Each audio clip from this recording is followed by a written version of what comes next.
नमस्कार, स्वागत है आप सभी का गेम्स ऑफ गद्दी में। मैं हूं आपके साथ मेनका चौधरी और इधर यूपी का चुनाव जीतने के लिए सियासी जंग शुरू हो चुकी है। अखिलेश यादव की रथ यात्रा पर सियासी रण क्यों छिड़ा है? यूपी के मंत्री का एक बयान आखिर क्यों सियासी बवाल का सबब बन गया? मंत्री को मुनव्वर राणा ने क्या कहा? आपको ये भी बताएंगे कि मामला ममता बनर्जी ने खेला हुबे को लेकर क्या नया ऐलान किया है और मामला पश्चिम बंगाल से केंद्र तक कैसे पहुंच रहा है।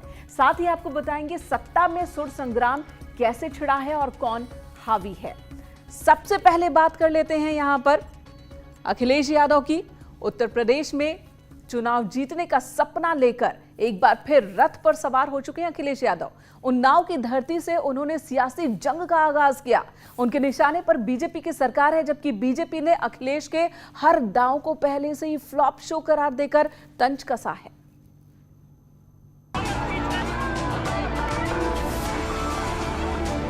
रथ पर सवार होकर अखिलेश यादव 2022 की सियासी बिसात बिछाने निकल पड़े हैं। समाजवादी पार्टी के चुनावी अभियान का आगाज अखिलेश ने उन्नाव से किया। 2012 में भी अखिलेश ने इसी क्रांति रथ से सत्ता का सफर तय किया था और इस बार भी वो कुछ ऐसा ही सपना लेकर निकले हैं। समाजवादी पार्टी की सरकार बनेगी। उत्तर प्रदेश की जनता बदलाव चाहती है। किसान के साथ जो धोखा हुआ है, जो आय दोगुनी का वादा भारतीय जनता पार्टी ने किया था, आज वो पूरा नहीं हुआ है। बड़े पैमाने पर बेरोजगारी बढ़ी है, महंगाई बढ़ी है और लोगों को अपमानित करने का काम सरकार कर रही है। रथ यात्रा के जरिए अखिलेश यादव का संदेश साफ है कि वो किसान, बेरोजगारी, महंगाई जैसे तमाम मुद्दों को लेकर ही जनता के बीच जा रहे हैं और सरकार की नाकामियां गिनाकर कामयाबी का ख्वाब देख रहे हैं। समाजवादी पार्टी के मुद्दों की लिस्ट में कोरोना की दौर का संकट भी है। यही भारतीय जनता पार्टी के लोग कहते हैं कि कोरोना से और ऑक्सीजन के न रहने से किसी की जान नहीं गई। कौन भरोसा करेगा भारतीय जनता पार्टी की बातों? हमने आपने न जाने कितने लोगों की जान जाते देखी और जब दूसरी बार वेव आई तो आपको याद होगा ये सरकार न बेड दिला पाई, न ऑक्सीजन दिला पाई। कोरोना प्रबंधन के साथ साथ यूपी में तालमेल की राजनीति पर भी हर किसी की निगाहें हैं। लिहाजा अखिलेश यादव ने एक बार फिर बड़े दलों के साथ दोस्ती की संभावनाओं को खारिज कर दिया है। अखिलेश यादव मुद्दों के सहारे सियासी हलचल बढ़ा रहे हैं, तो बीजेपी उन्हें मुहावरों के सहारे कटघरे में खड़ा कर रही है। बड़े दलों के साथ अनुभव ठीक नहीं रहा समाजवादियों के साथ, इसलिए आने वाले समय में छोटे दलों को साथ लेंगे। चुनाव ज्यादा दूर नहीं है, इसीलिए अब सियासत भी सड़कों पर दिखने लगी है। विपक्ष सवाल उठा रहा है तो सरकार की ओर से बचाव में तर्क दिए जा रहे हैं, मगर असल सवाल इसी बात का है कि इस बार जनता किसका साथ देगी। अनुज गुप्ता, न्यूज़ 18 उन्नाव। चुनावी साल में अखिलेश ने अपने अंदाज को थोड़ा और तल्ख और तंज भरा बना दिया है। इधर यूपी सरकार के मंत्री आनंद स्वरूप के एक बयान पर सियासी संग्राम छिड़ गया है। आनंद स्वरूप ने शायर मुनव्वर राणा पर निशाना साधा और कई ऐसी बातें कह दी जिस पर अब विरोधी हावी हैं और खुद मुनव्वर राणा ने भी पलटवार किया है। यूपी के मंत्री आनंद स्वरूप शुक्ला के बयान पर सियासत गर्म है। मंत्री ने मुनव्वर राणा को लेकर कुछ ऐसा कह दिया जिस पर पूरे सूबे की राजनीति में उबाल आ गया। 1947 में जो मुसलमान साजिश के तहत भारत में रुके थे कि भारत को फिर बांटेंगे और टुकड़े करेंगे, उन्हीं में से मुनव्वर राणा भी एक है। मुनव्वर राणा को, उनके परिवार के लोगों के हम लोगों ने हमेशा बयान देखे हैं और निश्चित रूप से इनकाउंटर में वो लोग मारे जाएंगे जो भारतीयों के खिलाफ खड़े होंगे, चाहे वो जो हों। आनंद स्वरूप यही नहीं रुके, उन्होंने मुनव्वर राणा को उत्तर प्रदेश ही नहीं बल्कि देश छोड़ने तक का फरमान सुना दिया। और जो यह बात कह रहे हैं कि उत्तर प्रदेश छोड़ना पड़ेगा, निश्चित रूप से समय आ गया है उन सारे लोगों के लिए जो इस साजिश में थे कि भारत को फिर से बांट देंगे। इतने इस्लामिक माफिया थे, कैसे उनकी संपत्तियों को ढाया जा रहा है, जेलों में डाले जा रहे हैं। 1200 करोड़ से अधिक की संपत्ति वसूली गई है और इनके जो भी कनेक्शन है दुनिया के उन हमारे दुश्मन देशों से, पाकिस्तान जैसे देशों से, उनको भी बेनकाब करके और निश्चित रूप से मुनव्वर राणा जैसे लोगों को प्रदेश ही नहीं देश छोड़ना पड़ेगा। मंत्री के इस बयान पर मुनव्वर राणा ने खुद पलटवार किया और उन्हें इतिहास याद दिलाकर निशाने पर लिया। जब कमल का फूल नाली में खिलता था, सीने पे नहीं होता था, 1990 में, तब मैंने पाकिस्तान में जाकर पत्रकारों को डांटा था कि हम हिंदुस्तान में 80 करोड़ हिंदुओं की निगरानी में रहते हैं, दुनिया में इससे बड़ा सेफ्टी कवच कोई तैयार नहीं हो सकता है, तो वो हमें वफादारी सिखाएंगे। तो ये अलिया बलिया जो है सब, कभी ये छपरा में था, कभी बलिया में आ गया, ये तो खुद ही दल बदलू सूबा बदलू हैं, तो अब इनकी बात का हम क्या जवाब दें। वार पलटवार की इस राजनीति के बीच समाजवादी पार्टी ने बीजेपी पर जाति धर्म की राजनीति करने का आरोप लगाया, तो कांग्रेस ने भी तंज कसा। हम समाजवादी लोग हमेशा से समाज के विकास की राजनीति करते हैं, समाज को आगे ले जाने की बात करते हैं, समाज को अपने पैरों पे खड़े होने की बात करते हैं। हम जाति धर्म की राजनीति पे विश्वास नहीं करते और भारतीय जनता पार्टी जाति धर्म का एजेंडा चलाना चाहती है। इस बार उत्तर प्रदेश की जनता उनकी इस एजेंडे को खारिज कर देगी और समाजवादी की सरकार होगी। कि मुनव्वर राणा के बयान पर या दूसरे ओवैसी के बयान पर या ऐसे लोगों के बयान पर रिएक्ट कर रहे हैं और ऐसी बातें कह रहे हैं कि जिससे उत्तर प्रदेश का चुनाव 2022 का मूल जो मुद्दे हैं, विकास के, रोजगार के, अपराध को लेकर, महिलाओं के सम्मान को लेकर, उससे भटककर धर्म की राजनीति पर चले जाएंगे। शायर मुनव्वर राणा के यूपी छोड़ने वाले विवाद से शुरू हुआ विवाद सियासी रंग ले चुका है। विवाद की इसी आग में आनंद स्वरूप शुक्ला के बयान ने घी डालने का काम किया है। हालांकि बीजेपी अब इस आग को बुझाने की कोशिश में है। जब इस तरह के राष्ट्र विरोधी बयान आते हैं, तमाम राष्ट्रवादियों का खून खौलता है। हमारे युवा मंत्री हैं, पर उनका बयान भी उनकी पर्सनल कैपेसिटी का बयान है और न्यूटन का थर्ड लॉ हर जगह लागू होता है, every action is equal and opposite reaction. उसी के तहत ये बयान है। हर राष्ट्रवादी का खून इस तरह खौल जाता है कि मैं इस देश में रह नहीं सकता, मैं इस देश में जगह नहीं, यहीं का खाते, यहीं का पीते, यहीं इतना नाम कमाया और इसी देश और प्रदेश में उनको जगह नहीं। ये बहुत धिक्कार वाली बात है। मंत्री के बयान को क्रिया की प्रतिक्रिया बताकर बीजेपी ने भी अपना रुख साफ कर दिया है।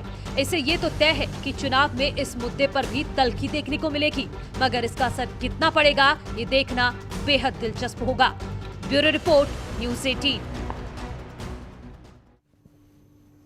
तो फिलहाल लगता नहीं कि ये जो चर्चा है, ये जो बहस है, ये फिलहाल रुकने वाली है। ये गर्मागर्मी आगे भी चलती रहेगी। इधर ममता बनर्जी अब देश की सियासत में अपनी ताकत बढ़ाने की कोशिश में है और इसके लिए बंगाल के सीएम ने विपक्ष को एकजुट होने का संदेश दिया है। ममता बनर्जी ने यह भी दावा किया है कि जब तक बीजेपी देश की सत्ता से बाहर नहीं होगी, तब तक हर राज्य हर बूथ पर खेला होता रहेगा। टीएमसी ने उत्तर प्रदेश में भी चुनाव लड़ने की बात कही है।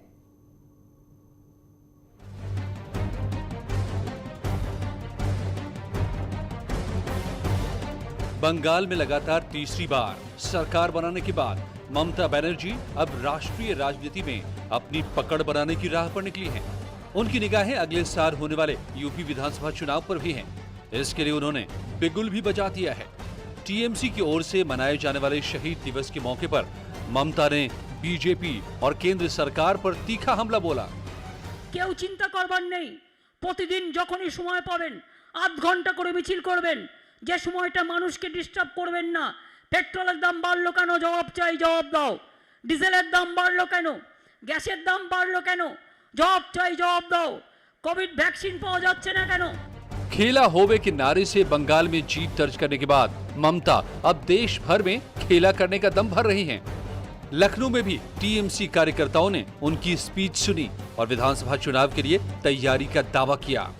कि दीदी के द्वारा आज जो हम लोगों को दिशा निर्देश देने का काम किया गया है, तृणमूल कांग्रेस उत्तर प्रदेश को नहीं पूरे देश में तृणमूल कांग्रेस ने अपना आज ऐसा मार्ग प्रशस्त करने का काम किया है कि आगे आने वाले समय के लिए यह मील का पत्थर साबित होने वाला है। दीदी ने जो भी मार्ग प्रशस्त किया है उसको अंतःमन से हम लोग पालन करने का काम करेंगे और आगे की रणनीति को तैयार करने पर बल दिया जाए।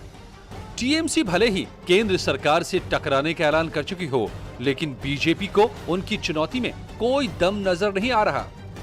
बंगाल में सैकड़ों निर्दोष निहत्थे लोगों को शहीद करने के बाद, मैं शहीद का तमगा इसलिए दे रहा हूं कि जो भारत माता की जय लगाते थे भारतीय जनता पार्टी के कार्यकर्ता, जो महात्मा गांधी जी का स्मरण करते थे, श्यामा प्रसाद मुखर्जी का स्मरण करते थे, उनकी हत्याएं कर दी गई सैकड़ों की तादाद में। और उनको शहीद करने के बाद लोग शहीदों को पुष्पांजलि देने के लिए आए, तो मुझको लगता है ये हास्यास्पद है। चुनावी संग्राम से पहले हर कोई खुद को मजबूत साबित करने में लगा है और अपने अपने अंदाज में चुनौतियां भी दी जा रही हैं। अब किसकी चुनौती ज्यादा मजबूत और दमदार साबित होगी, इसका फैसला तो यूपी की जनता ही करेगी। Bureau report, news 18।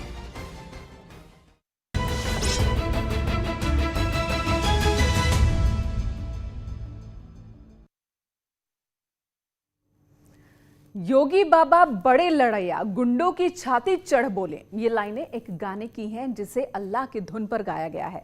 जैसे जैसे 2022 नजदीक आ रहा है, सत्ता के लिए सुर संग्राम और कड़ा होता जा रहा है। सोशल मीडिया पर सीएम योगी के विकास कार्यों और उनके एक्शन पर कई गाने बने हैं जो कि वायरल हैं और इन गानों के जरिए विपक्ष पर निशाना भी साधा जा रहा है।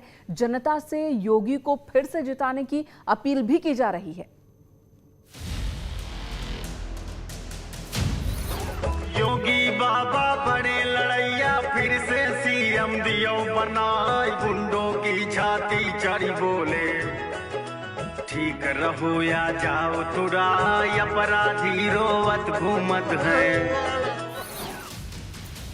मिशन 2022 के लिए सत्ता का सुर संग्राम। बाबा से कोई मोहे बचा, योगी बाबा बड़े लड़ैया। सीएम योगी को दोबारा लाने के लिए उनके समर्थक यूपी में हुए विकास पर गीत लिख रहे हैं।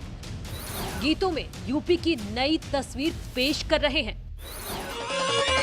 उजियारा है चारों तरफ, अंधेर ना कोई, श्री योगी जैसा यूपी में शेर ना कोई, श्री योगी जैसा यूपी में शेर ना कोई। सीएम योगी के प्रशंसकों ने विपक्ष के खिलाफ सॉन्ग कैंपेन छेड़ दिया है, जिसमें योगी के विकास मॉडल का जिक्र है। अपराधियों पर कार्रवाई की कहानी है, तो योगी को बड़े लड़ैया बताया गया है। बड़े बड़े मुख्तार माफिया डर के मारे मर ही जाए, अपराधी के घर बुलडोजर, जेल में जाके खुद छिप जाए, योगी बाबा बड़े लड़ैया। अल्लाह की धुन पर इस गीत के जरिए जन जन तक योगी के कार्यों को पहुंचाने की कोशिश की गई है। यही नहीं, कोरोना काल में योगी ने जिस तरह से अपनी जनता का ख्याल रखा, उसका भी जिक्र है। घर घर पानी पहुंचावत है, गांव गांव पाइप बिछवाई, बहुत पूरी कियो है हमने, जो ऐसा सीएम मिल जाए, योगी बाबा बड़े लड़ैया। फिर से सीएम दियो बना, योगी बाबा बड़े लड़ैया। संगीतकार कन्हैया पांडे का भी एक गीत वायरल हो रहा है। उस गाने में जिक्र है कि कैसे सीएम योगी ने प्रदेश का अंधेरा दूर किया और अब यूपी में उनके जैसा कोई नेता नहीं है। ऊंच नीच का भेद नहीं है, सबको गले लगाया है, यूपी को श्री योगी जी ने नंबर 1 बनाया है। समय पे होता काम है, लगता ना देर कोई, श्री योगी जैसा यूपी में शेर ना कोई। सीएम योगी के समर्थन में किसी ने गीत लिखा है तो कोई कविता सुना रहा है। अलग अलग कहानियां सोशल मीडिया पर वायरल की जा रही हैं। अनामिका अंबर भी सीएम योगी के लिए कविता के जरिए कैंपेन कर रही हैं।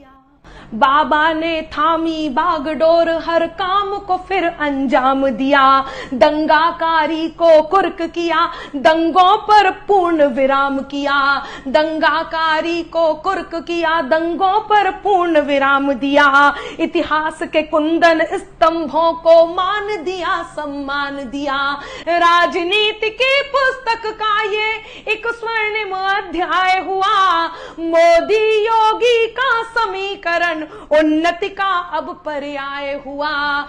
अनामिका अंबर की तरह ही अभय निर्भीक ने भी वीर रस की कविता शेयर की है, जिसमें विपक्ष पर करारा कटाक्ष है तो सीएम योगी की तारीफ है।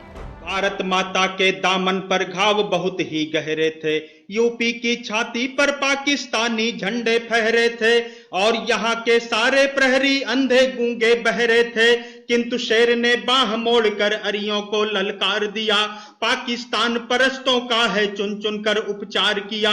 भारत भूखो उसका खोया वैभव वापस पाने दो, भारत भूखो उसका खोया वैभव वापस पाने दो। एक बार फिर योगी जी को सिंहासन पर आने दो, एक बार फिर योगी जी को सिंहासन पर आने दो। सरकार भी अपनी छवि चमकाने के लिए ऐसे गाने शेयर कर रही है। पहली बार किसी सरकार ने रैप सॉन्ग बनाकर विकास योजनाओं को जन जन तक पहुंचाने की कोशिश की है।